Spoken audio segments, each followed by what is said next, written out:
Hey guys, here's a quick update on Outpost Odyssey. And if you don't want to hear me yapping and just want to get to see some gameplay footage, just fast forward to the timestamp shown on the video.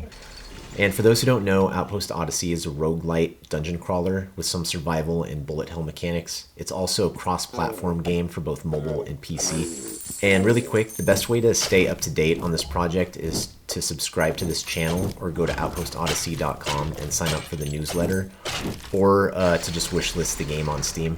And I'll put all of those links in the description below. My intention for this game has always been for it to be free to play, but with ads, and then it's $5 to permanently remove the ads through an in-game purchase, which at that point is basically the equivalent of the full game. The reasoning behind this is I think I have the best chance at getting the most amount of people playing the game, which is my #1 priority if I make it free to play.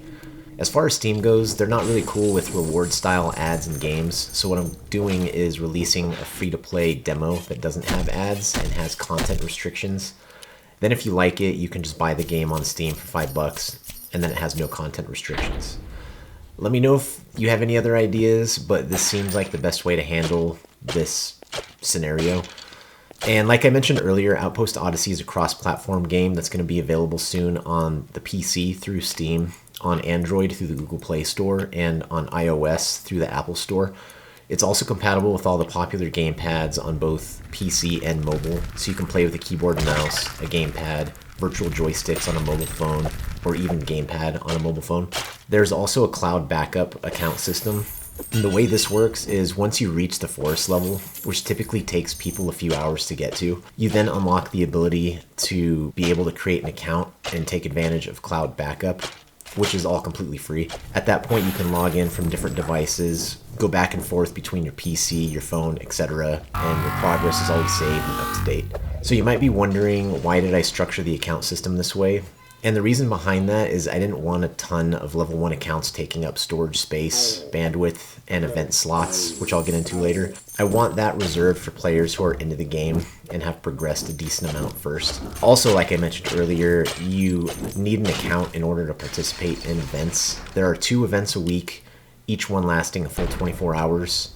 The event consists of who can make it to the furthest room, who can survive the longest, etc. within the 24-hour time period. You can retry as many times as you want to get as far as possible.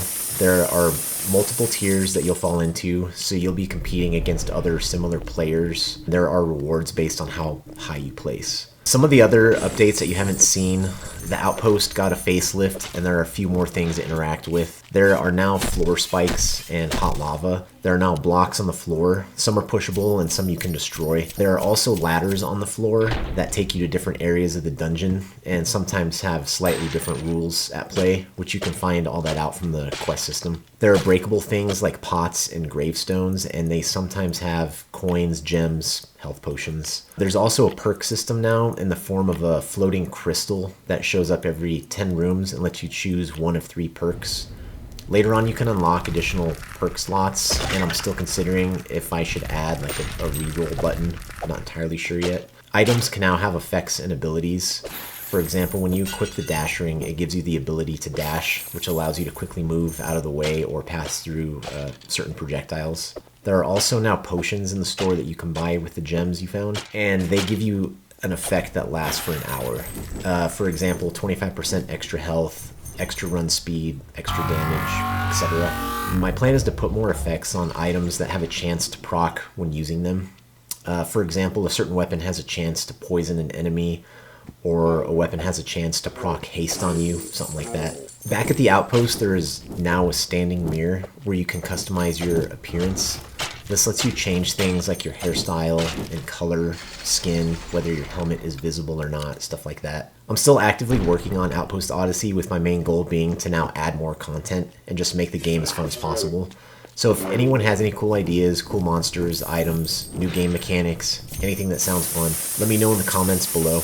Also, don't forget to like the video and subscribe to the channel. It helps out a lot with the YouTube algorithm, and that way you won't miss any new updates I make. Plus, all of those links are in the description below, like I mentioned. Anyways, I'll stop talking now and cut through some random gameplay clips.